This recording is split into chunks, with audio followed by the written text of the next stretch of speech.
స్థాయిలో చూసుకున్నట్లయితే 1968లోనే agriculture loans అంటే వ్యవసాయానికి రుణాలు అందించడం కోసం ఒక కార్పొరేషన్ అగ్రికల్చరల్ క్రెడిట్ కార్పొరేషన్ని ఏర్పాటు చేయడానికి ఒక చట్టం చేసి అన్ని రాష్ట్రాలలో కూడా క్రెడిట్ కార్పొరేషన్స్ ఏర్పాటు చేయటము, రైతులకి పంట రుణాలు అందించటము, పంట రుణాలని రీషెడ్యూల్ ఇతరత్ర అంశాలని చూడటం కోసం ఒక చట్టం 1968లో చేయబడింది.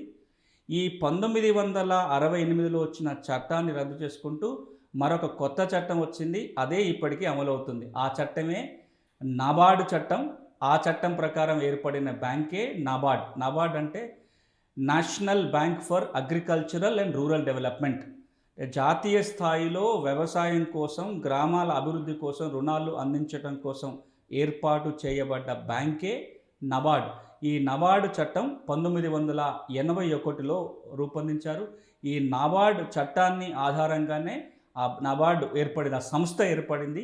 ఈ సంస్థ ద్వారానే ఈ రోజున దేశవ్యాప్తంగా పంట రుణాలకు సంబంధించిన వ్యవహారం అంతా నబార్డ్ ఆధ్వర్యంలో నడుస్తూ ఉంటుంది.